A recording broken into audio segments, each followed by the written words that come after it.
everyone, and welcome back to Wild Woman Podcast. I have the beautiful April Danann back on the podcast with me, and I'm so delighted. I don't think it was enough to cover all her wisdom in that first episode, but really enjoyed it. And if you haven't seen it, please do take a look back on my channel because you'll see the interview there. But just for those of you who haven't, just a quick recap, and I'll ask April just to give a little summary of her own, I suppose, her own explanation of who she is and what she does. But she's a medical intuitive and she's a naturopathic nutritionist and a practitioner of herbal medicine, I think for over 30 years. And she's based down in the west coast, southwest coast of Ireland in West Cork. She's her own apothecary and she's sitting in her apothecary now as she speaks to me. And what really struck me just before coming on was April's connection, just this deep-seated connection with nature, like being a wisdom keeper for nature, just really came to me because, as I've said before, I sort of see this space as a very sacred space for women to come in and share who they are and what they're about, and to share that and hopefully uplift and inspire others. And it just came to me that really the work and that she's doing, or her presence, is about helping us understand our true nature by understanding and communing and connecting more with nature and the natural world and what it has to teach us and how it can support us and help us heal, but also remember who we truly are. And we're deeply intertwined as one. And I don't know, overall, that sort of is the feeling I get about what Rachel does and who she is. Rachel, sorry, I keep saying Rachel. I don't know why. I don't know where that's coming from. April. So welcome, April, and thank you for coming back on the podcast. And apologies for that. No problem. I get Maybe you that were a Rachel lot. in a former life or I something. must have been. I must have been because I do get that a lot. And you know what? Do you? For the record, I had really, really wild dreams in the last week. So I don't know if anybody else is having just Mm, powerful dreams. So whatever's going on with I know that there's supposed to be different placements of the planets. We were just talking mm, about astrology. mm, I know mm, nothing about astrology, but I find I'm fascinated with the stars and the moon. mm, And we probably, anyone who works with nature is constantly looking up or looking mm, down. You know, we're at night, I'm mm. looking up at the moon, I'm looking at the stars, and I understand nothing except maybe they understand me better than I understand myself. But yeah, Maybe all of it is within you. All of us is it within us. is. Maybe It that's the is. point, I rather often than think of looking space, outward. that space to me mirrors and mimics the sea. So you know how we have starfish in the sea? Mm, To me, mm, that like and these whales. Now I don't know where the whales fit in the vastness of space, but obviously, planetary movements or I have no idea. mm. But I always think because everything is the universe is as within, so without. So it's as above, so below. So we have this perfect mirror here for whatever we see, whatever's around us. Wow, So that's the so same thing with the fascinating. stars. Yeah. So this is now you're getting an insight into how my mind works, where I'm looking up and going, how does this fit, with us? Where does it fit? Yeah. Yeah. Yeah. And even the wave pattern, as you say, but isn't there sort Hmm. of oh gosh, I was listening, I won't go back to astrologer Pam Gregory the other evening, and she was talking, I think, about is it scale, this wave, scalar wave technology, but something about the Yeah. energy and wave and frequency. She was talking about Totally. something. So there's And I live right next to the sea. So we have all this mm, wave yes, action. Everything is yes, so it is mimicking. And of course, then we're on Earth and we're talking about how the tides affect us, and then the moon affects the tides and what have you. So then every little blip in the universe is affecting us in some way. It's for us to open our eyes and see it or recognize it or accept that we are part of that and then try to seek some understanding or what have you, or relevance maybe in that yeah. picture. And Yeah. doesn't that maybe then tie in with the emotional waves and highs and lows we Yeah. go through is sort of, I suppose, Yeah. that's the inner, how we're some way we're connected and how that's happening because all emotions, aren't they, are waves. Yeah. So we know they'll Yes. very interesting. But just Yeah. maybe for a moment, describe again briefly and I know you've described this before, but just as a medical intuitive, how you work or sense when someone comes to you, just for anyone who may not have heard you Well, before. people sometimes are put off. First of all, I never tell people I'm a medical intuitive. Okay. It would be Sorry, extremely rare.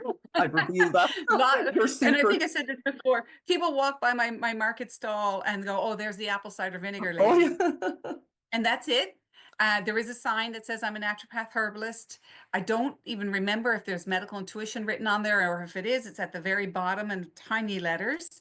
Most of the time, that's because people either don't know what it is, honestly don't know what it is, except that um, it's the basis of everything I do. It's the basis of everything I am. I've been reading people since I was a teenager. I've been doing this professionally. And one of the things I always say to people is if you want a session, don't tell me anything, don't talk to me. Just text me, say, or email me, I'd like a session, please. This is the level of session I'd like. Here's my name. That's it. Because I want to go in with no information. I want to go in with no visual cues, no, now obviously I can do a reading on someone I know. So say last week, we have old, well, sort of middle-aged cats. So he's about 11 and never had an issue. And my daughter came running around the corner on this beautiful morning. I don't even think it was 10 o'clock. She's holding the cat in her arms and she says, "Mom, it's Ozzy. He's broken his leg." Oh my, like she was in a panic. And I was like, okay, don't panic. Just don't join in. Just stop. I'm a trained therapist. So all the training kind of Ah, kicks in okay. and everything kicks in. And I just go, okay, deep breath, because it's your animal, but this is intuition at work.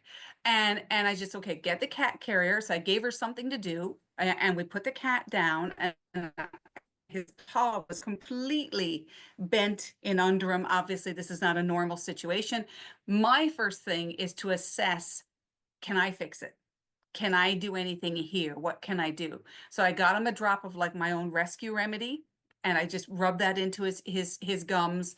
We put him in the carrier, and I said to her, "Look, by the time we get to the vets, I'll know what's wrong with him." He's never been to a vet other than to be neutered.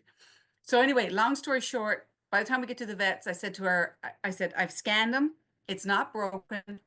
His shoulder dislocated, and he's jumped down from, they get up on the shed, they jump down. He's done it a million times, but whatever way he landed." But I was so pleased with myself that I could say it's not broken. And she's like, "Are you sure? Are you sure?" I said, "Yes, I'm 100% sure."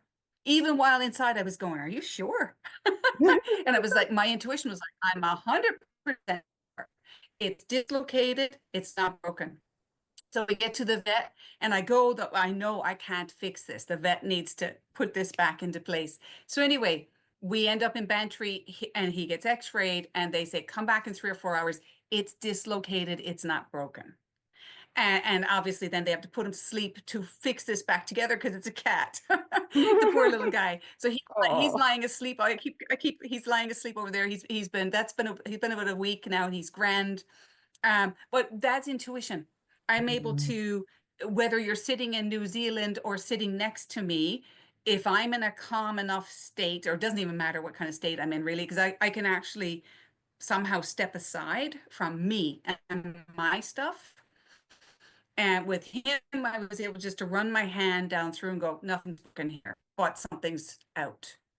And I can do that with people too, because your body is actually broadcasting like a radio. And for some strange reason, I'm able to hear that. I don't know why. I can't explain it other than it's like a broadcast. I taste it, I feel it, I see it, I'll get images. And I've been like that. It doesn't matter if it's an animal or a tree or a human, it will be the same information. So I can come home and go into my tunnel and know that needs to go in the ground, that needs to come out, this needs to be shifted. And it's just like a mass of information. That's thirsty, that's not. And I have to sort of pick through it and decipher what will I do now? It's kind of neat sometimes because you're very intuitive led, but at the same Mm. time, you have to get used to. And I think this is with women a lot, or maybe even just people who tune into nature, you get used to um, doing things sometimes and not really knowing why you're doing them, but you know you must do them, or you must say that, or you must go there, or you must, be who you are because your intuition is guiding you. It's like Yeah. an internal compass in ourselves, Mm. and mine for some reason has a voice, and it's audible. I can hear things. So my dreams are absolutely wild, as you can imagine. But so this is the basis of everything I do. Everyone that comes to me, so I am a nutritionist. I have a master's in nutrition. I'm a nutritional therapist. So I'm actually trained as 200 hours. I went through all the training to become a therapist. But I don't exclusively. So if people come to me and say, I just want nutrition, I like to refer them to someone else because I Mm. do so much more. If they just want herbalism, a herbalist, oh, there's a million herbalists and they're all fantastic. So that to go find another herbalist. For me, I end up with sadly far too many probably people who everyone and now they're coming and going, nothing else works. And that's what I find I'm good at. Let's get to the bottom of what's going on Mm. and why. Mm.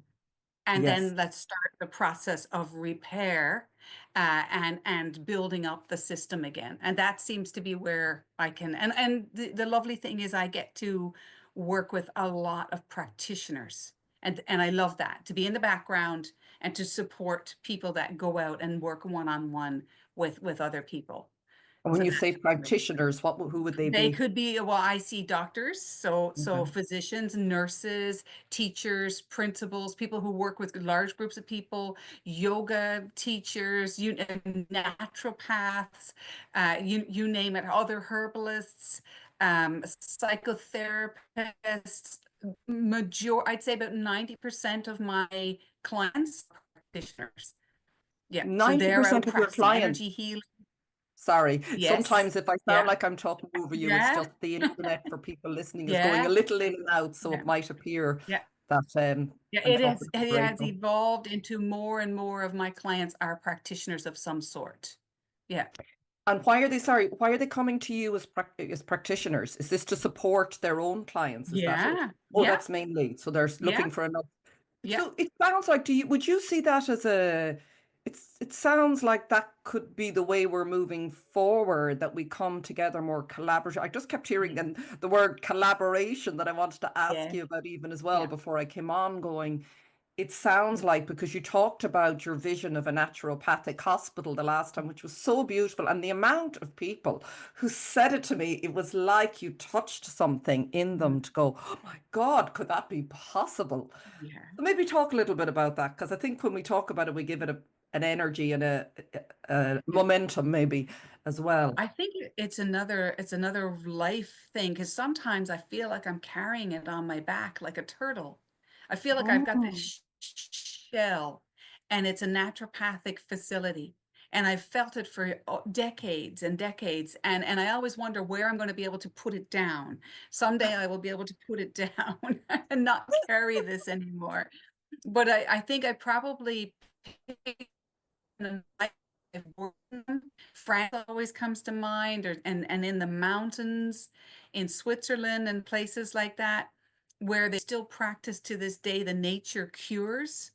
Oh. So yeah, it's going to be like rooms and rooms literally of healing and centered around illness but wellness. And that, like I said before, you come in to heal a broken heart or a broken leg for an hour or a week or a month, whatever people need. It's like a hotel. You come in and you leave whole, you leave intact.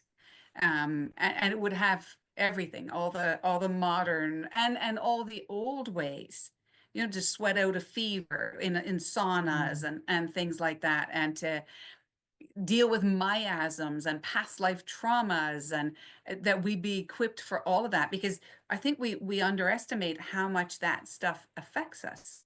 That people are triggered now with trauma, and if we can just learn a few simple coping mechanisms, how different things could be. Yes. Yeah. You know what? It sounds like if you're Yeah. the signal, sorry, has gone a little bit, you're a little bit frozen there. Yeah. Can you hear me? Okay. I can. Yeah. Can you hear Okay. me? Yeah, I'll probably Yeah. slow down a little just in case, because I might end up over, Yeah. just there's a little bit of a delay. Just Yeah. when you say about being the, carrying this turtle on your back, I just get this image that maybe you're, like, as you said, working with so many other practitioners. It's like you're gathering, you're finding each other. You've Mhm. to sort of be the, you're moving around, gathering these people under the one roof with you, maybe, that eventually this you'll lay it down then when you Yeah. have all your collaborators, or I know there are people doing it all over the world, but it's so beautiful because, just to give you an example, April, and I'd be interested in your perspective, because I'm root cause always comes for me. If anyone talks to me, and I've no only of what I've gone through in my own experience, like with cancer, is my own inner journey with that. That's all I can speak of. But recently, I've met a number of people with physical ailments, and I think it's a lot to do with personally, what's the shift. We're all being a bit rattled. The earth is being rattled. We're all being personally rattled, like what you said, the traumas and things coming up. And one or two people I spoke to were in huge physical pain at the time I was talking to them. And probably not very compassionate of me, maybe, but I was saying, gosh, I know you're in pain. And they were taking all this medication because it was so horrific. And I was saying, but there's also a root cause here that maybe you could start Mhm. exploring. And they have now, but what they said to me is, I'm in so much physical pain. I know what you're saying, but I just can't hear you right now. I literally need to. So this is where sometimes I find people, if you start to talk to them about more holistic approaches to what is going on, they'll say, yeah, but I just have to deal with this here and now because I can't cope. And then I'll go and I'll look Mhm. at that some other time. Yeah. Is there, can Yeah. you support that if someone is in, yeah, physical pain now? Yeah. How Yeah. would you approach That's that? what my Okay. products, yeah. So when people come to my market stall or order online, or my phone is dinging all the time with a text, can you make this? Can you make that? And the reason, now, first of all, I started making naturopathic grade products for myself because they weren't available, decades ago. I couldn't get a lip balm that didn't have 20 different ingredients. So I made one with 4 ingredients, and I had no recipes. I had no, it was all experimentation at the time. I wanted vitamin E, I wanted, natural beeswax, and that's what I did. So I started off small. And so lots of people come into my market stall, and they are dealing with pain, they are dealing with chronic conditions, they are dealing with dysfunction, and immune issues, and what have you. And I just hand them a bottle, a tonic. Start here. Start here. And a couple of weeks later, they'll come back and go, okay, that didn't hurt. I do feel marginally better. What's next? And so you've got them thinking slightly. And one of the things a lot of people important is that there's hope. There is light in the tunnel, and yes, we have to still navigate through that tunnel, and you have to work through the pain. You have to sometimes accept the pain, and whatever the story is. And there are obviously techniques and specialists who deal with pain as well. And one of the things that I've been learning over the last while is fascia, and realizing that pain in the lower back may come from the jaw, may come from it's referred. So if something is out in one section of your body, it will cause pain and discomfort in another section. So it's addressing. So often people will come to me and say, it's my knees. And I'll say, I think it's your ankles. So we're not going to touch your knees. I'm going to give you an ointment for your knees to help alleviate something. But I'm going to show you 2 exercises for your ankles. And they will always come back and say, that really helped. Of course it did, because what we're doing is we're strengthening the joint, the supporting joint below. So again, just simple things of thinking outside the box, and working with them to alleviate pain, but also to give hope that, of course, there's an Mm, answer. Of course, there's a way through it. So I have an ointment, a cream, a tonic, a syrup, something for everyone. And I always look at it, and you're saying before you started, you're saying like a little asking for a little bit of guidance. And I do that on my market stall, and with nearly every client, I'd say of, okay, universe, earth, nature, I need a little bit of help here. Guide me. What does this person need? And just one thing. What's the one thing that will help them? And so I do that constantly with nearly everyone that walks into the market stall. Because some people come in as well and they know exactly what they need, and they'll say, I want that. I saw that and I want that. And it's like, then, they're Yeah, they're following their intuition, I suppose. exactly. Yeah. Yeah, like it sounds beautiful. That's lovely to hear because I have heard that from a few people. And I know when you're in dire pain, it's like, is this ever going to end? Yeah. Whereas somebody showing you, yes, I can help you relieve it, but we can also unravel it too, because Yes, there is always a source that there is, is. like you said, isn't there? Is it usually, and we maybe touched on this before, but is it nearly always emotional, would you say? Yeah, is It's that 100% spiritual. spiritual? It's Yes, spiritual. at its And so if origins. you Yes, have a physical pain, yes. then you have a spiritual layer, an emotional layer, a mental layer, a neighbor layer. Everybody's attracted to that pain, and everybody has some input. And so what then our job becomes, and this is where we're stripping away then at those layers. There's a family member involved there that you're like, where did this come from? Everybody's energy is drawn in, because look at it like the energy is leaking. Your energy is open. It's like a door open or a window open, and anything can get in. And that's what pain is. So it's at a soul level too. Your body's trying to accomplish something. We need to find out what. And it's usually something really straightforward and really simple. But your body is getting louder and louder and louder. But yes, huge emotional component, huge spiritual component, and huge other component. I've been working a Mhm. lot for the first time ever. Like, I didn't even know, again, I don't know a whole lot about it. I've delved into it, but every now and then somebody's body says loud and clear, this is electromagnetic. And I don't get that so often, but this past 2 or 3 weeks, I've had a couple of people where the body was absolutely adamant and clear. This is electromagnetic from frequencies in the air, and that's what's causing immune, reactions and what have you. And we were like, wow, okay, now we've got to pick an area and just start unraveling and start, working with what can we do to strengthen the energy shield, basically the energy field of this person. Yeah. My So God. it That's gets quite interesting. yeah, and the Yeah. fact, and it's so interesting you say it because I was at a kinesiologist a few weeks ago, and I'm trying to think what really always fascinates me, and it's like what you're doing. I suppose that's what you're using. So many, I know Yeah. tools, but just the wisdom of the body that I had gone with a view to what I would work on. Yeah. And in the car, I could feel my body saying, "You're not working on that. We're working on something else." And I was like, "Oh, okay." And then I'd get there and she'd ask me, and I'd say, there's no point me telling you because what my mind will tell you, what my body telling you, two different things. But what came up, and it was always very accurate, but one of the times what came up was something electromagnetic. There was almost a disconnect between my head and my heart. And she said, "Are you spending an awful lot of time on your phone?" And I had been, and I could feel hugely overwhelmed. And I was up here buzzing. And Yeah. it was that. So she gave me certain exercises to, I can't remember, there were certain things to do to sort of help, I suppose, yeah, deal with that or reduce that and reduce using my phone for a while as well. But Yeah.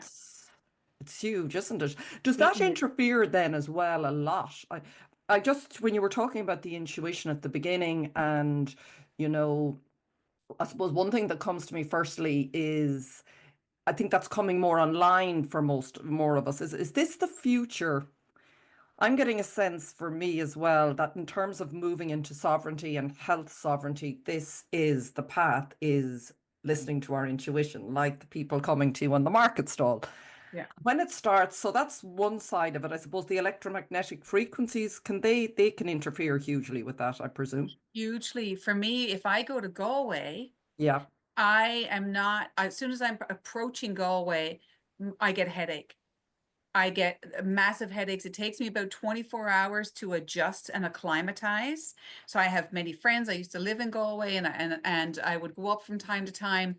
And I just find, I don't know why. Perhaps it's the shape of the city and the way things are laid out, or the number of masts, the university. I have no Mm, idea what it is, mm. because I wouldn't feel the same going to County Meath, to Navan or Trim, or even Dublin. It's like Dublin is kind of like a gradual onslaught, whereas Galway is like hits you. And I can't describe it, but I would get blinding headaches and feel dizzy, and then really have to work with my energy and breathe and work my way through it so that I could get up the next morning and go teach or something like that. And it would be a horrendous night often, with my essential oils or something like that, of just trying to stay grounded. And that would be Galway. So yeah, Where very, I very, am, and I never got headaches, and I've been starting to get them, and I said, yeah, this is a yeah, whole new experience. What's going on here? But I yeah. presume so. There's something going on there, Something I is imagine. ramping up, something is shifting, because I personally feel like our people like us who are actively working on ourselves, our energy fields are strengthening, Mm. but the Earth's magnetic field is weakening and getting ready to flip or change or whatever is happening. So we're getting stronger, but our magnetics are changing, if that Mm. makes any sense. Yeah, more. Is it more Yeah. sensitive or? we're Yeah. gonna we're gonna be more sensitive. We're gonna be tuned in so that we can work with or go with the flow, I guess. I have no idea Yes, yes. how Yeah, this I is get, gonna yeah, play out. that's it is a really interesting not to say contradiction, but I've been feeling that recently, that there's a heightened sensitivity, but there's also a requirement for me, and I'm sure others are, if you're listening, are feeling this too as well, to become more boundaried and strong and sovereign. I suppose I keep using the word sovereignty, becoming my own inner authority. I think we're all, this is the path, isn't it? In medically, in every way, that it's quite a new one for me to say no and sort of really go, okay, anchor in who I am, so that all of this shifts that's going on, we can sort of, as you said, move with them more. But if you have no sort of shield or no sort of Yeah. strength or anchored into the earth, Mhm. it's just you just can't do it, really, can't you not? And that's why I love herbs. I love trees. Yeah. If anybody, even planting trees in pots and herbs in Mm. pots, but plant herbs, drink herbal tea, take herbs, and everything I do is either herbal oils or herbal teas or herbal syrups or herbal tonics or something. Yeah. To get, because that's what they're there for. They are a shield and they offer protection and they rebuild these kind of, I look at your energy field as being linked to the fascia and the skin and the nervous system. Is all interlinked, but it rebuilds those microtubules, of that make us Mm. human and develop that shield and strengthen us. Mm. So we can acclimatize. Like if you look back at, now I don't even remember the name of the book, the book on electricity. I know most people will remember it. But so if you look at, I guess when electricity first was introduced, obviously in the cities, and then it went out to small towns and villages, and probably in the beginning, people found it really hard. People had reactions to it, and then the resilience of being human kicks in. Mm. And we now obviously something's gone terribly wrong because we're sicker than probably we have ever been, and that's a combination of things. But I do believe we build a resilience, and our energy fields and our bodies, emotional, spiritual, what have you, we will rise to the challenge, and we will look at ways and find ways to be adaptive, because that's what we are. We're adaptive Mm. creatures. Because we can get a little bit lost in all pessimism, someone's going, Yeah. oh my God, we're all Yeah, doomed. we're all doomed, and we're not. No, I No. know. You said it's like going through an illness, isn't it? Or Yeah, anything difficult in your yeah, life. Until yeah. you come out the other side, you go, whoa, I'm Hmm. stronger than I thought I Yeah, was. And I had to go through that. yeah. You have to have come out the other side, obviously. So it just shows we are. Are there some particular remedies, or if somebody's just listening to you and saying, okay, well, I'd like to go off to my local, come to you or go to Yeah. someone, what would be certain herbal remedies or teas or things you would suggest just as a The easiest general ones rule. to find, the easiest ones to find, like even like there's actual huge amounts of research on chamomile, the different types of Mm, chamomile, because it's a nerve, it works with the nervous system. So I would be saying to people, give your babies my children were given sips of chamomile tea from when they were infants for teething, but it was beyond teething because teething is connected to the nervous system. It's so easily found. And then any of the aromatic herbs, rosemary, yeah. sage, yeah, So any what are of the the qualities are that are good? Rosemary, I understand, is good. Is it for the mental? Is that the nervous system? amazing, yeah. But Yeah. also, so anything that's going to be a strong aromatic herb is going to be strong and aromatic and strengthening to the physical and the electromagnetics, as far as I'm concerned. So Oh. thyme and sage and rosemary, chamomile can be quite strong and aromatic. So any of those herbs, and I mentioned those because they're so easily found. Instead of saying, "Oh, motherwort," and you have to go to Greece, I have to bring it in from Greece. So there are other herbs that work. Is one better than the other? They do different things, and whatever you're drawn to. So if it's parsley today and sage tomorrow and chamomile the next day, and then mix them all together, Mm. and drink away or put them in your food.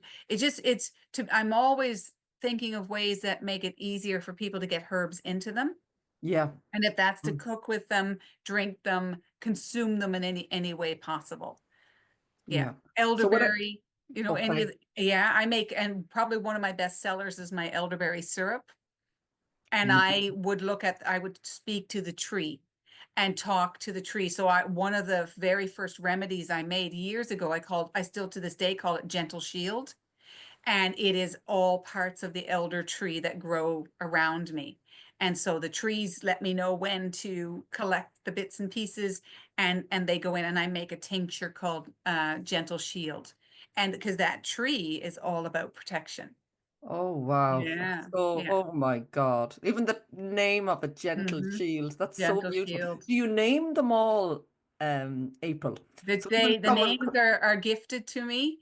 So yeah, I have the names, the trees, or the whatever the energy, they tell me what to name them. Yeah, So someone coming to your stall as well could feel like if they saw something like Gentle Shield, yeah, even without knowing too much, could go, oh, I really feel I yeah, need that. So it's a yes, lovely way maybe of helping activate their intuition because it feels that's well, I know it is for me, like if we're moving into this health sovereignty and you have this natural gift that hopefully is reminding people that it is available to us, maybe some of us have yeah, to work a little bit harder to uncover and sort of maybe come out of the mind so much. And even from talking to you and other intuitive people and other things that I'm doing, I'm finding it coming on more online.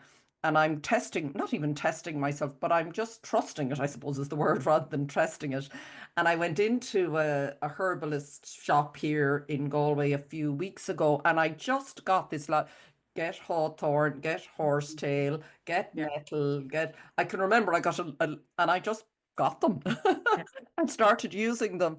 And I said it was so lovely because when I read what they were about, I sort of felt, actually, I do need this because yeah, hawthorn's a lot to do with the heart, isn't it? yeah, yeah. And I feel I needed it, sort of strength around the Mhm. heart. And the nettle, I suppose, is for blood, isn't it? It's it, and Yeah. your and also protection too, I suppose. The Nettle thing of the is nettle. amazing. It's very protective herb. It's for all organs. I call it a little bit of an organ reset this time Mm, of the year. So we're drinking like about a liter a week each of nettle tea, fresh, strong nettle tea. I drink it cold, so I would steep it long enough that it's actually gone cold and it's yeah, kind of thick yeah. and syrupy, and then we drink it with lemon and honey or whatever we can throw in there. But yeah, it's cleansing. It's a blood builder and very mineral rich this time of year. Mm. Yeah. Okay, so would you'd be an advocate for as well? Like, would you like trusting what's seasonal as well? So Yes. that's obviously Yes. quite Yes. important, is it? Yeah. To And if yeah. you've got an abundance, like right now, we had this a couple of years ago as well, a huge amount of blackthorn flowers. And now I'm going to be watching to see what the hawthorn does. I have a hawthorn hedge that grows right along here, right next to me. I'm surrounded by hawthorn, actually. So we'll see now how many flowers we have, because that will tell us for later in the year what we need as well to be focused on. But right now we've got an abundance of blackthorn. So it's going to be interesting to see. That's for the What's blackthorn? What's blackthorn? the slow berries. Okay. And what Yeah. is it good for, like, particularly? You know what? Dr. Bach said it was good for melancholy. So sadness, and so you make these elixirs in the summer, but you take them in the winter. So you're capturing that bit of spring and sunshine, and then you're consuming it in little small quantities in the winter. And I don't care if it's in gin, just for people to, Yeah. to take it, because you're still capturing that sunshine and that energy that went into the tree. Wow. Isn't that just, oh my God, that's just Amazing. It's magical. It's amazing. Nature's amazing. amazing. Yeah. Can you talk then about, and we'll talk about bees, because I know you're a beekeeper as well, aren't you? Yeah. But just the sense, because do you ever get, when you said you're getting all this information all the time, I'm assuming you're switching it on or off, because otherwise everywhere you walk, if something is telling you, Crazy. Yeah. yeah. So you have, for anyone whose abilities are coming online more, which I Yeah. think they are as we evolve, what would your advice be around that? Because I've even felt it sometimes going, oh my God, I can feel all this information or knowledge coming in, and I'm how do I manage that? What would you say to people? One of the best things I ever did was not drink coffee. And I just think that anything that stresses your cortisol or your adrenal function will interfere. Now, it did for me. Maybe other people will find it different, but I haven't had a cup of coffee in over 20 years. I can't drink coffee. I drink my herbal tea. I can have a hot chocolate, things like that, but not coffee or caffeine, no tea, not even green tea, because it contains significant amount of caffeine. So I find that I would say to people, and I say it to them all the time, get rid of addictions, address, Mhm. and if that's coffee or if it's whatever it is, that does interfere with your intuition, because your body's trying to get your attention and trying to speak. And if something's blocking it, and it could be anything, it could be some form of stress in your life. So it's to address it and not to mute it, because we have to live on this planet. And it's not an easy place to live. So you don't want to put things on mute. But I must say, when I was younger, I can remember being completely and utterly overwhelmed I with imagine.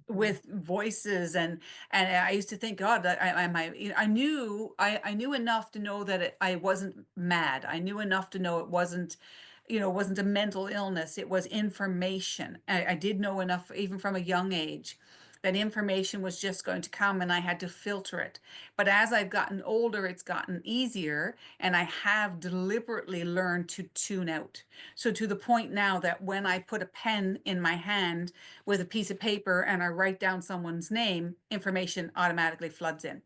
That's it, with their permission. Otherwise, it's like, don't want it, not interested. When I put my pen down, it's over.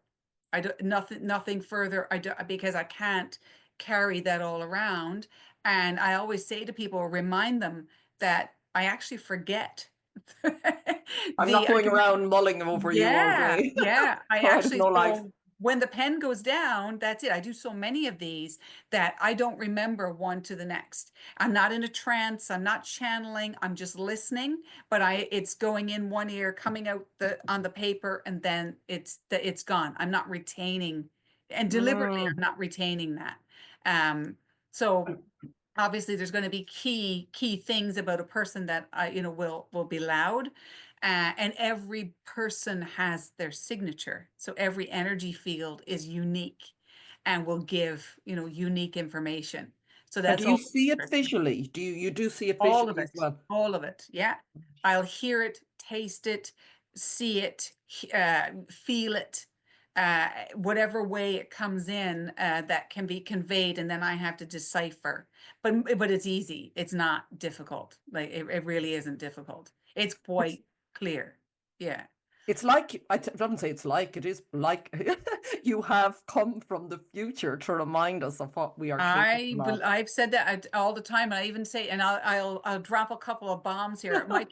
My kids grew up with me saying, So you know how children go through phases of dinosaurs and what have you, and I'll always remind them, we're digging up the future, we're not digging up the past.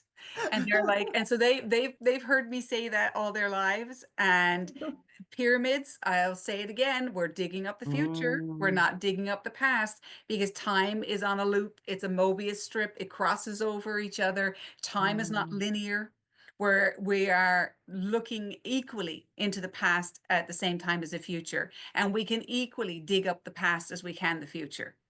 It's all here. yeah, It all exists at the same time. And I see that and I feel that. So your future lives are as accessible as your past lives. yeah. We just, as humans, we seem to be really fixated on the past, whereas I've I always been know. fixated on the future. You know, I know. yeah, what's coming next? Yeah. Um, so And I it think, feels, yeah, yeah, sorry, could no, continue. no, I Sorry. think personally, I've got more future lives than I have past lives. So I have a Mm, few past lives, but I'm picking up stuff from the future all the time. And mm, that's what we're evolving into, the things that we think we evolved from.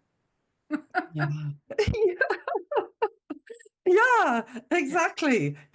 Yeah, that's I think what probably is blowing a few tripwires or tripping a few wires in me at the moment. I'm going, I don't remember this, but it's sort of I think and I know I know it's not linear, but it's when Yeah. this starts to and the a question related to that, when you said, you knew, because I think many people are facing it, I'm facing it, and I'm meeting people who are, this discernment or able, as you said, it wasn't a mental illness or something going wrong. I knew enough to know this isn't it. There's a lot of information coming in, and all of these layers that are peeling away, I can feel them, and it's like, how did you, if someone is struggling, because some people, how would you what's my question? How would you distinguish what's going on there if someone is in that state of a little bit of distress? What's happening to me? What would help them I discern? I have different techniques, from physical exercises to mental visual exercises, visualization. One of the first things I do, or one of the things I do with everyone, is grounding exercise. And I'll just say to them, look, it helps me work with you when you're grounded. So and we don't even realize it as human beings, how much time we're spending detached from our bodies. And Mm, when we're not in our bodies, that's why we're not healing. So we're not able to shift something.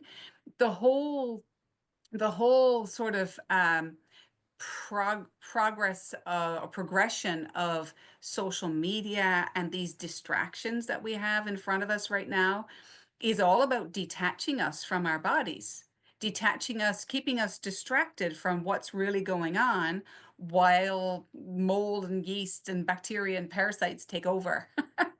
And because if they're taking over in here, they're taking over out there. So as above, so below. And so it's distraction. So get grounded. And I think I even wrote on my website one time, I'm on a journey to get back into my body. mm, And that's all. That's mm, it. That encapsulates everything. And then I'll have people say, "Oh, I'm perfectly grounded, fabulous, and I'm perfectly in my body, but I have pain, or I have this, or I have that." So you're not perfectly in your body if you have, and none of us are.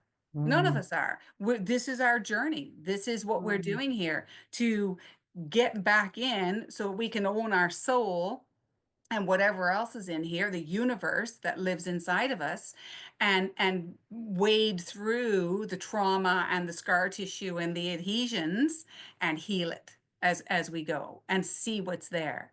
So we're reclaiming our bodies. We've been pushed out. yeah, Hmm. yeah. Pushed out how? Hmm. Through.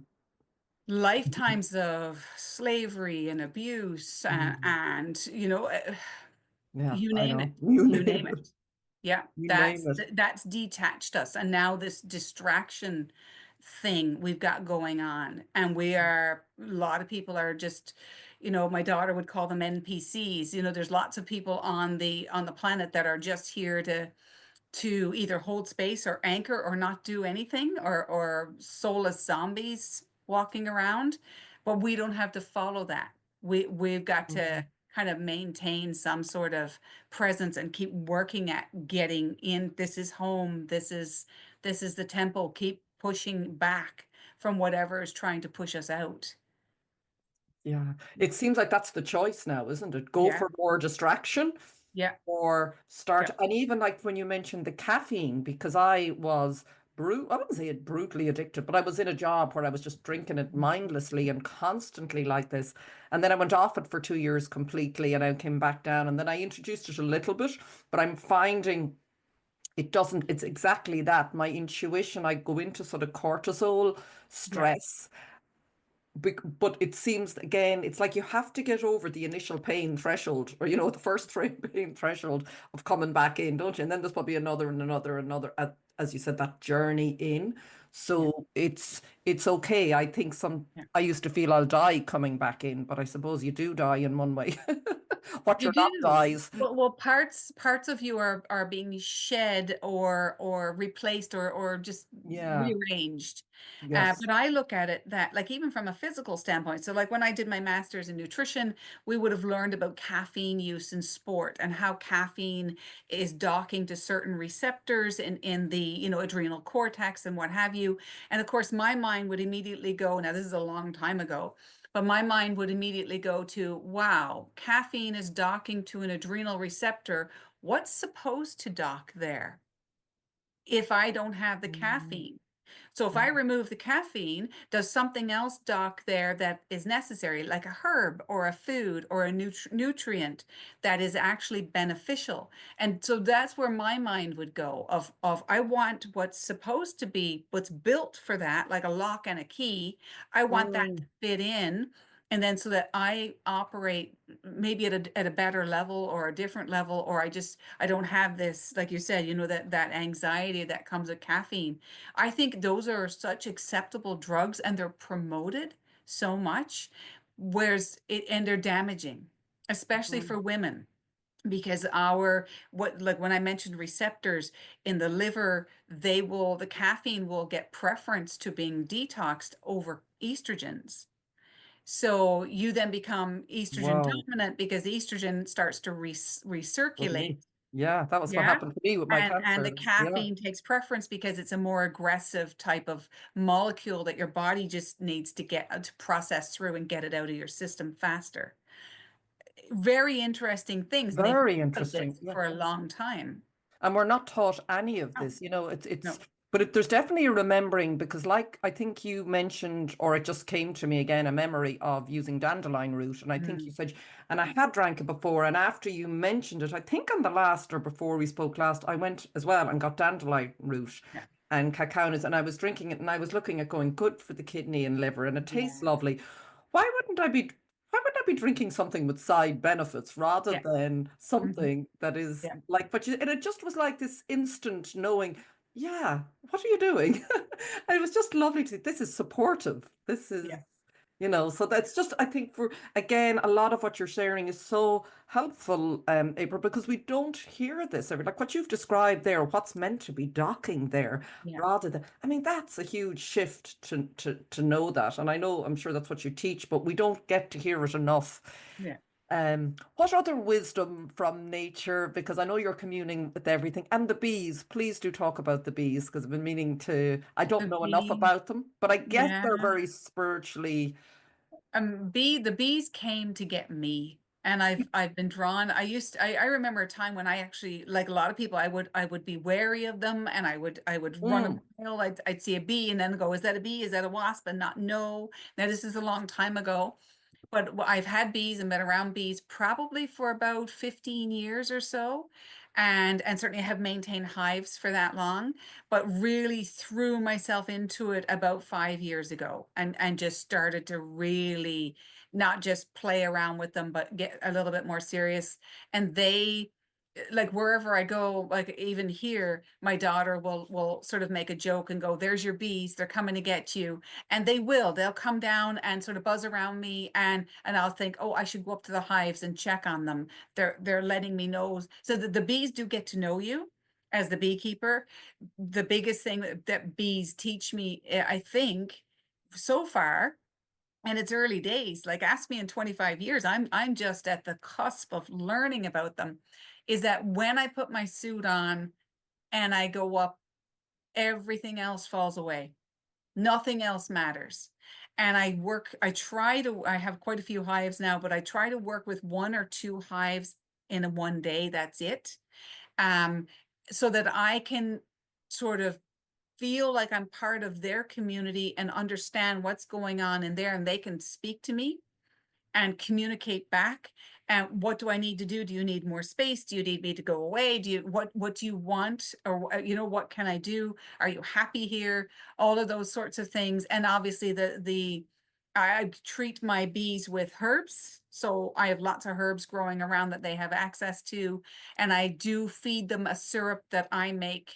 And anyone's welcome to email me. I will email you my recipe for my honeybee syrup that I give them in the spring, with essential oils, apple cider vinegar, different things like that in there to strengthen them, because they're under attack, they're under pressure as well. We had the biggest losses we've ever had last year, and it was Wow. queens. So my daughter and I, we got into queen rearing. So I would actually, I think I mentioned early on, I dream profusely.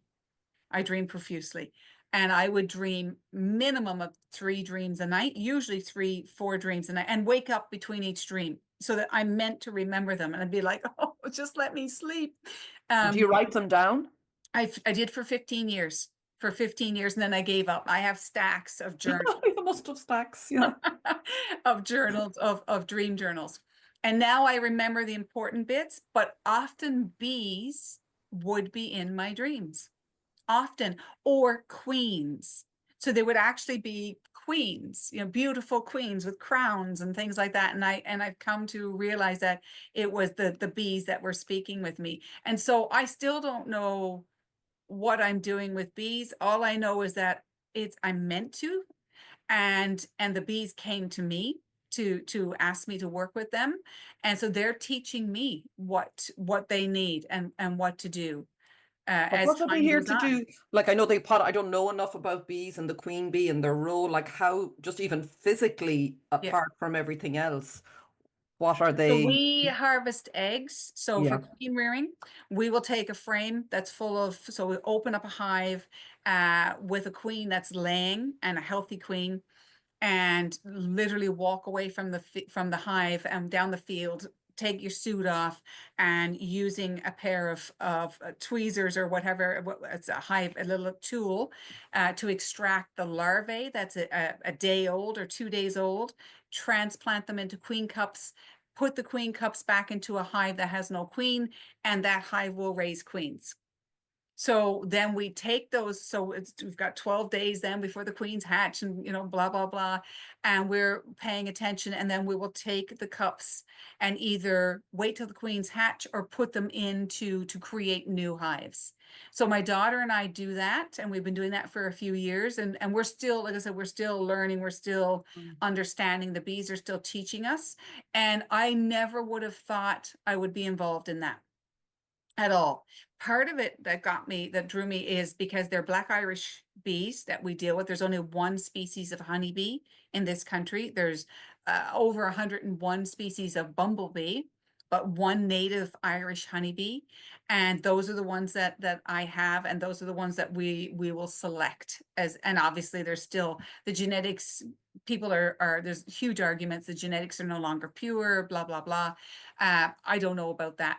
We try to work with the Black Irish honeybees that we have, and we're trying to raise the queens that we have, and then ensure that this species of bees has a chance.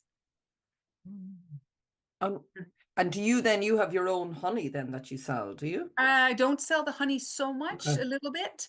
Okay. Most of my honey, because it's untreated, unheated, it would be very pure. Most of my honey would go into ointments and creams, and my elixirs and my tonics. I use my own honey. Yeah. Okay.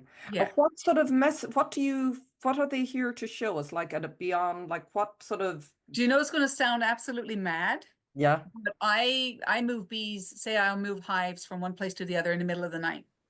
And a few years ago, I was unloading the van and taking hives out, probably 12 o'clock midnight, coming back from somewhere, collecting hives, moving them around.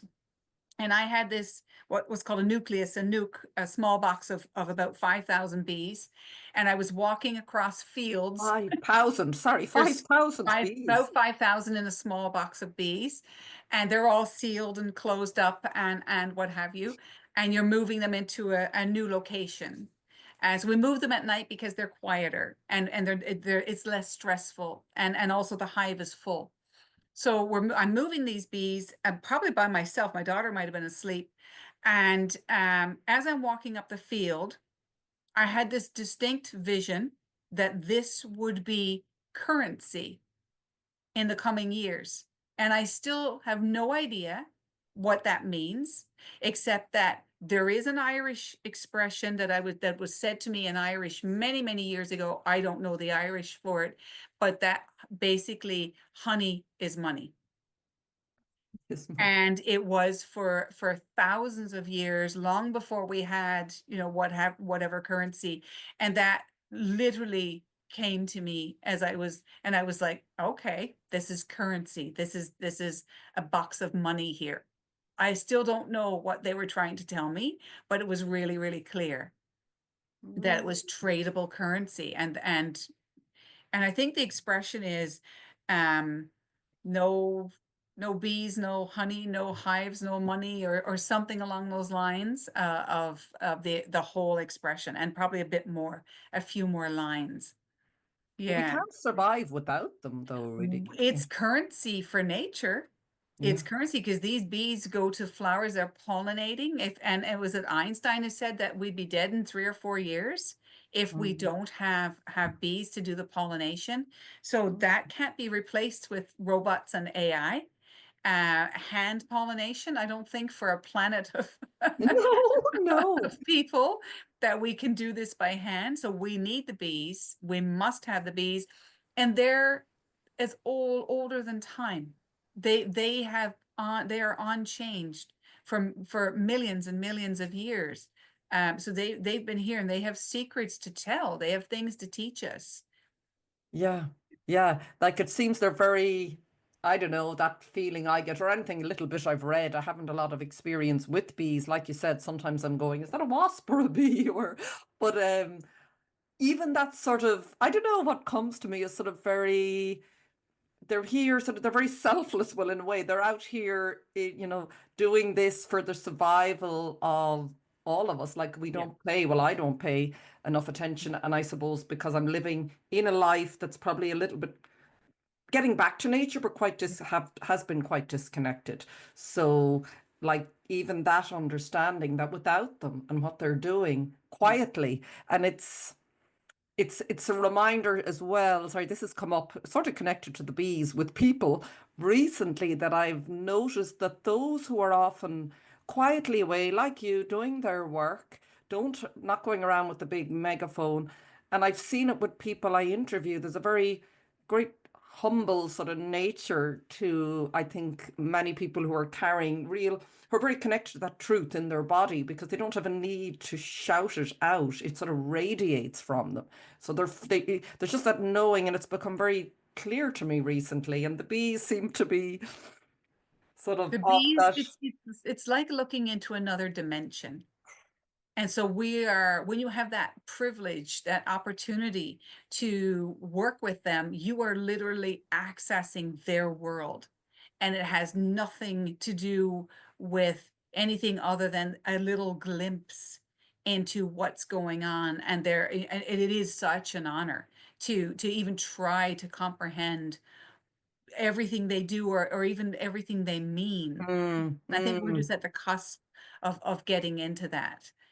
Yeah, Yeah. yeah, yeah. It sounds, yeah. I have to, it again, it's from you living, when you describe your life, April, and I sort of go, gosh, it sounds like you do a lot, obviously, and you've a lot of work and a lot of Yeah. clients, and you've got your apothecary and you're making all these. How do you manage it? Because you're very grounded, and as you said, you live you go outside, you said, and you walk in your bare feet out to the outhouse, and Yeah. And it's like another person would say, how does she get all that done if she's living in this slow, Mm. grounded way? So what would you say?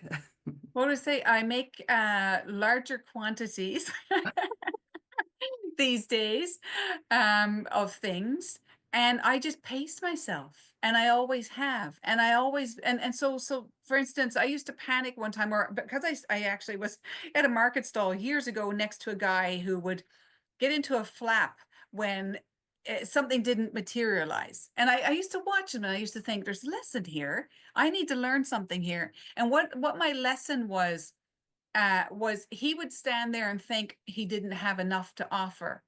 And it taught me to realize that I have something for everyone, no matter what I have.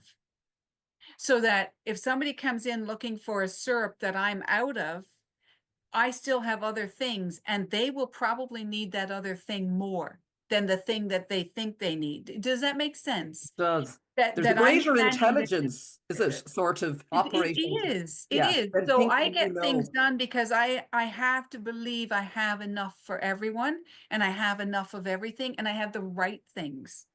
So I have the Mhm. right thing for the person that walks in randomly. No one needs to leave empty-handed. I have something that will help you. But there are still going to be people who go, no, I want that one thing. Okay, that's fine. I don't have that one thing this week. I will have it back in stock next week. Sometimes I'm waiting for a new moon or a full moon to make it.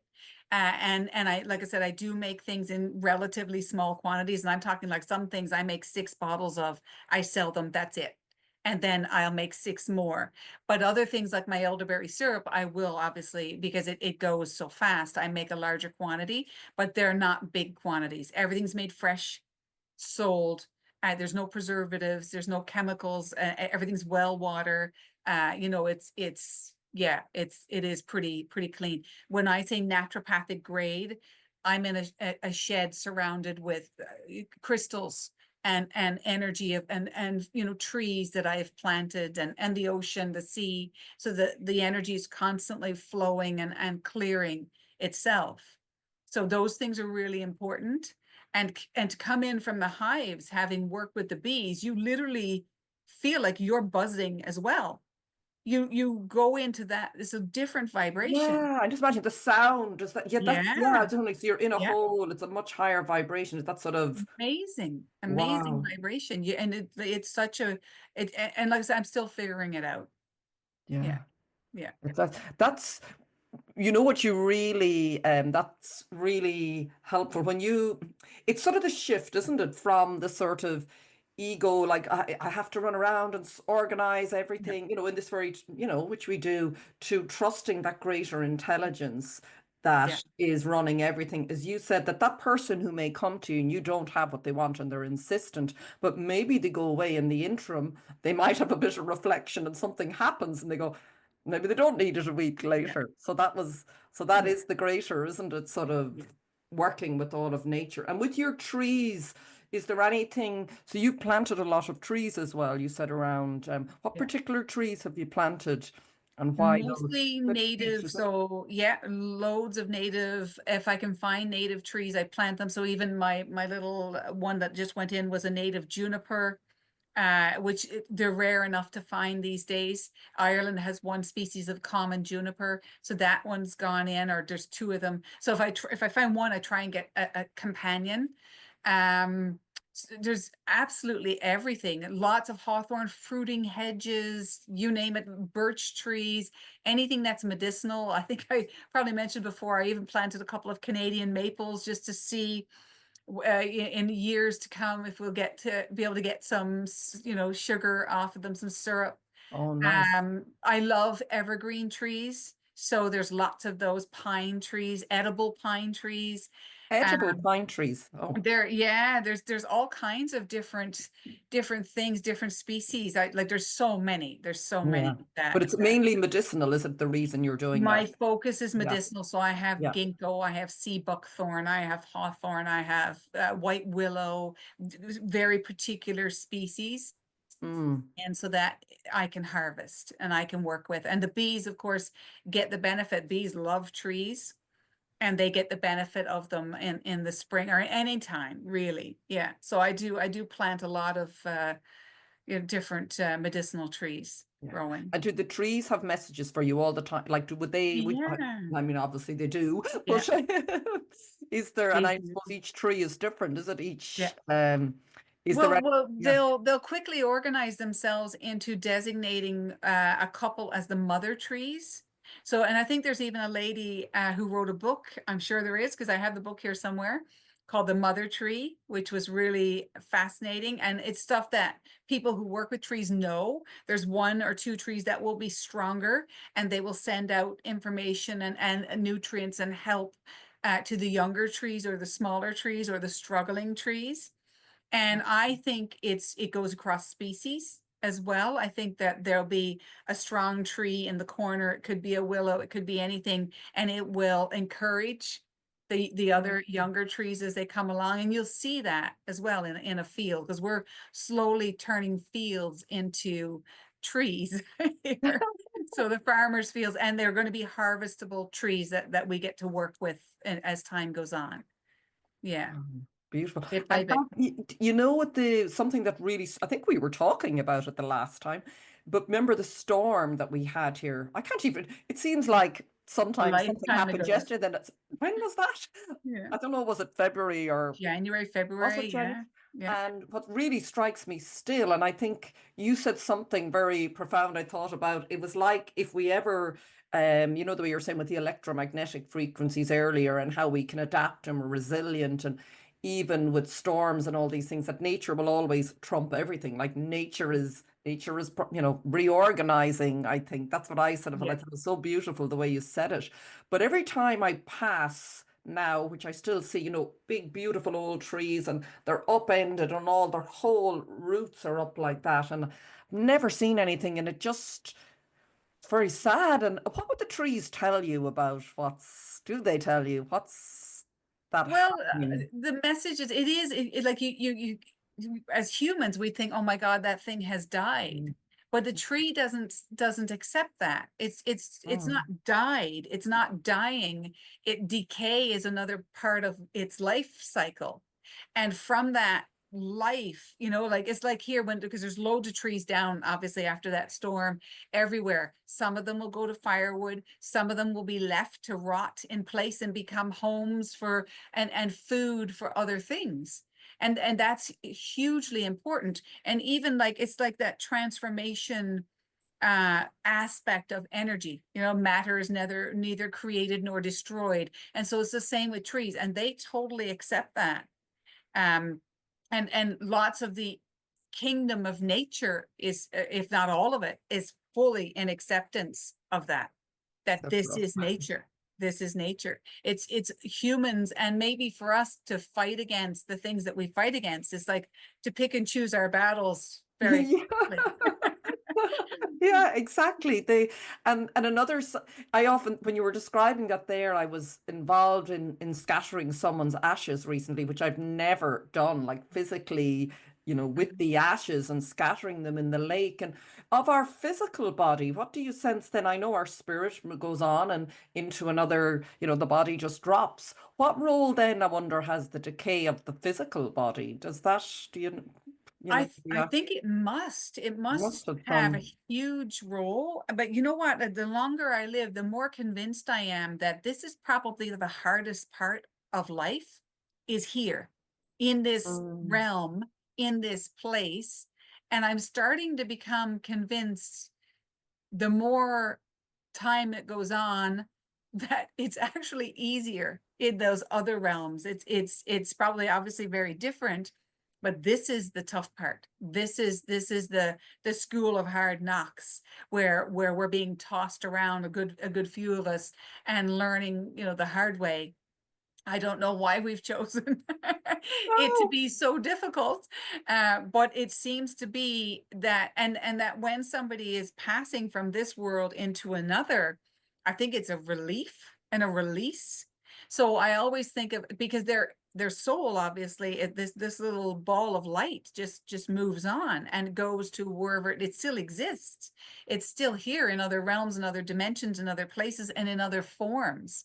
So wherever we go, it's back to the earth. It's, you know, for the physical, but the rest of us goes elsewhere. And, you know, I'm starting to really wonder. I don't channel. I can Mm. channel, but I Mm. deliberately don't channel because it's not something I ever, we could do a whole show on that, of my We reasons will. for not channeling, my reasons for not channeling. There So is I made very April's reasons deliberate for not channeling. decisions back about 30 years ago to not channel, to not Mm. be involved in anyway. And even then it's because to me the energies were becoming unstable, and I was really concerned about the nature of the electromagnetics, and that when you're Mm. channeling you could bring in anything. That being said, when the magnetics are about to flip and things are becoming unstable on the planet, does that make it easier for souls to come and go? You know, so there's a method to everything. There's a reason for everything. I know. It seems like there's, you can see it in any, Hmm. it's like, isn't it? It's all perspective, maybe Yeah, how you look at it, because yeah, something, like you said, I feel a much stronger, I don't know if it's me or the electromagnetics, but I can feel family members who have passed more.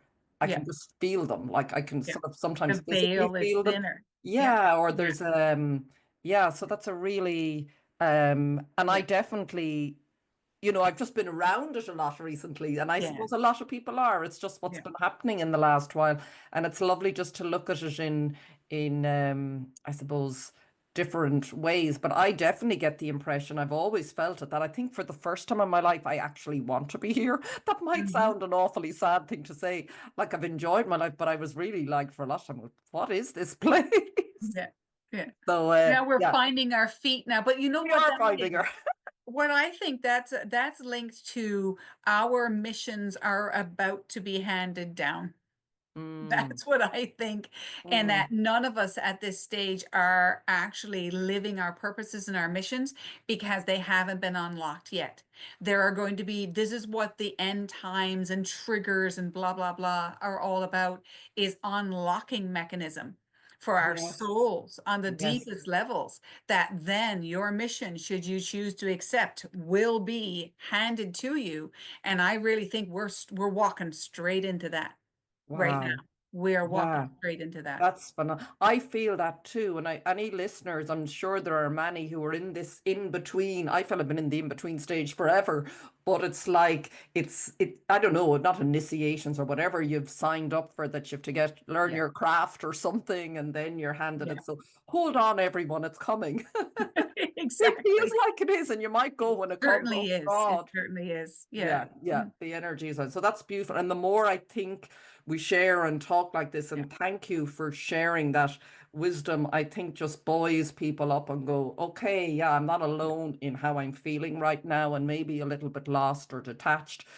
But so beautifully, as you remind us as well, there are so many things to support us. Turn to nature, turn to all of the herbs and the oils and all of those things, and to you and to yourself and to your body to support you.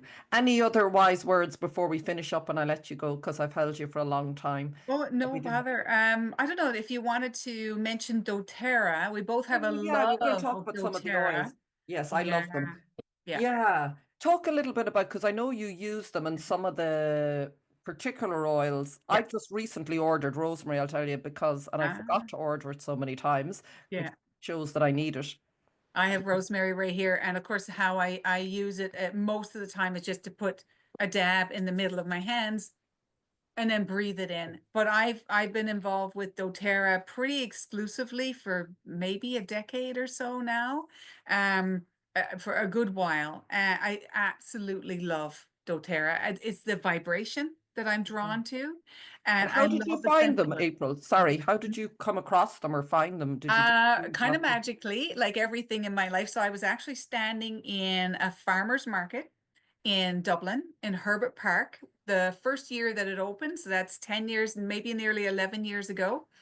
And this lady marches across, Anne Horsman, marches across, coming striding up to me and literally said, "You need these oils." And I brushed her off and brushed her off and brushed her off because I was thinking, I don't need anything now. I just need to figure out what I'm doing here and blah, blah, blah. But at the same time, I was like, tell me more. I'm listening, because you could feel the vibration of them.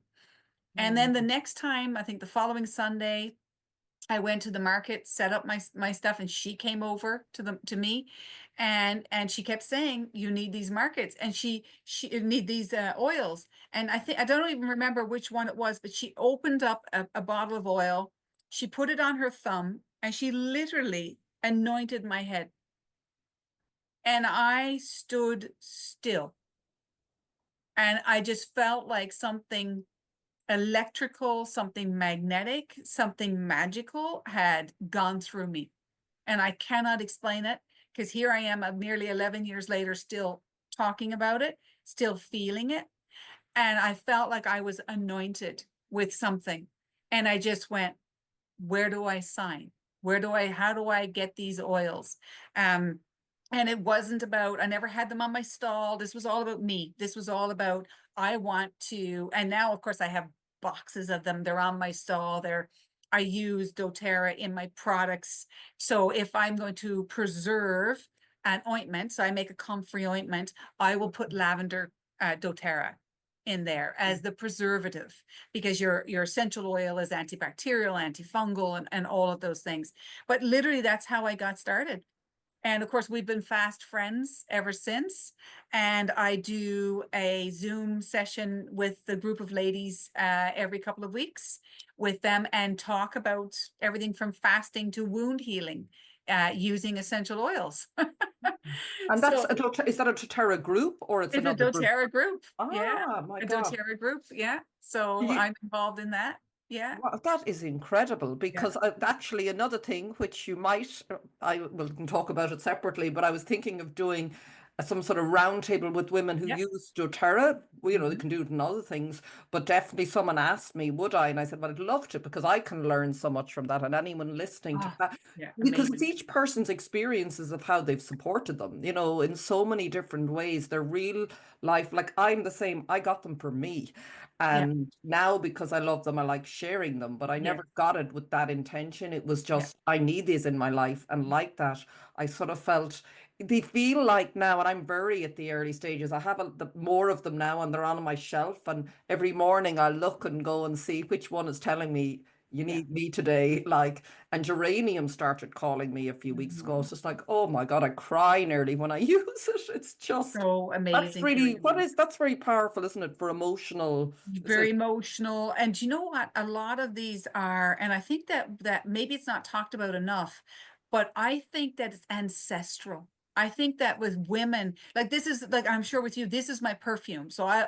I'm going out. So geranium goes, or sandalwood, I'll mix them Mm, together and make little, mm, perfumey mm. things. Clary Calm, Clary Sage, one of my favorites, That's a for blend, is aroma. it? It's a blend. Yeah, it's a Yeah. blend with Clary Calm, and I will roll that on. And just if I'm going, or if I'm around somebody who's anxious, that's always in my pocket, and I'll use it on myself, just to keep myself calm and grounded. And of course, I will offer it if somebody's interested for calming. But there's just so many different oils and so many different ways you can use them, that it's just, anyway, I can't speak enough about them, Yeah. of how I'm And do drawn to you them. feel, so you, because you say you see and feel Yeah. all energy, you know, Yeah. and so it's that, like, you really tuned in and felt It's these getting are, away from the perfume for yeah, women, because it's number so one, toxic, because isn't it's it? so Yeah. toxic, Mm, creating your own. mm, But like I said, I think it's helping us remember something on a cellular level, on a DNA level, mm. perhaps ancestral. And I can't even explain it. I haven't yet. I felt it for a long time. And maybe it's because this was our perfume millennia ago. Maybe, yeah. And so we're remembering, oh, it was, and we used and ate and dealt with so many herbs, so we're used to that. The aromatic, say the rosemary, we would have cooked with it, we would have drank it as tea, we would have used it as medicinals Mm. constantly. So it's invoking and awakening something in us. And maybe that's the key word. Maybe it's all about that. It's part of that spectrum. of waking up, that these essential oils, pure ones, play a key role as well. And so like I said, ancestral, it's bringing something forward, it's pulling something back, it's centering and grounding, and it needs to be pure. It needs to be real. And that's what I like about doTerra. Yeah, they've nothing added. They've no chemicals at all. Don't they? Not at all in Nothing, them. I know that nothing. from There's what no I've, synthetics. Yeah, yeah, there's no yeah. synthetic. Yeah. And it's interesting you say the ancestral. I feel that there was so, I just feel now my grandmother, when you say, when I was going geranium, it was like she was saying to me, and I must, surely she probably did use it, but I just felt it so strongly, like you just need to get it. And something is waking up. It is when you start to remove I don't know if we talked about this, but I've noticed when you start to remove as much as you can the Yeah. toxicity in your life, mentally, physically, emotionally, in every way. This is as well how the intuition can start to sort of come Yeah. on. Because when I go now and there's something chemical and I've forgotten, and like my whole body goes, oh, Yeah. um, Yeah. so we're waking up. The waking up is getting rid of the toxicity, but it's also helping with the frequency, I suppose. It's Mhm. helping our Yeah. something is opening Yeah. up in us. Yeah. It Yeah. has to, because it is like, and it's maybe part of that spectrum of frequency and vibrational medicine that the world that I'm in, and certainly a pure essential oil has a major role to play in vibrational medicine. Wow. So do Yeah. you see it when you look at it, do you see it mainly medicinally? You're saying also perfume, obviously Yeah. skincare, Yeah. cleaning. What other Everything. areas? I use it for all my cleaning products now. Yeah. I make up all Everything. my own cleaning Yeah. products, and it's such a joy. I often say that to people because you know, this whole creative side of yourself comes on, doesn't it? I Yeah. think as we're meant to, aren't we? We're meant to be quite, like I used to knit a lot and I've gone back to it, and there's something in that pace of coming back in. So they're really important aspects of, I suppose, opening up that greater side aspect of ourselves, our connection to the divine and all that we are. Yeah. Mm. Yeah. Yeah. So thank you. Thank you. You're very welcome. And yeah, so we'll leave it there. If there's anything else, there's so much you've shared there. And we might do another episode on why April Danann doesn't channel. You'll have all the channels on saying, but you've enough to be doing as you are, I think, with everything that's coming in and all that wisdom. If Yeah. you started channeling, we wouldn't be of it. So if anyone wants to get your products, get in touch. I'll put your website details up. What are you open or looking for? I don't want to be suggesting this now. People who want to collaborate or work with you, or how All are of it. you? All of Always. it. Yeah, All always. of it. So Yeah. anyone who, if you are very inspired, which I know you will be listening to April, whether you want to go for a consultation, want to visit her market. So most of the products, can you send some, do you sell some online? You obviously can't sell all online. Yeah, I Yeah. sell lots, a good few online, but people would just text me and say, I'm looking for, X, Y, and Z, because not only probably about a third of my products are up online, if that. So I Okay. do a lot more because some of them are seasonal as well. And like I said, some are made to order, some are made in such small quantities. It's just, people get to know them. But otherwise I don't think we can send liquids to the UK Mm, anymore. But Ireland and Northern Ireland, I can send pretty well everything. okay. Yeah.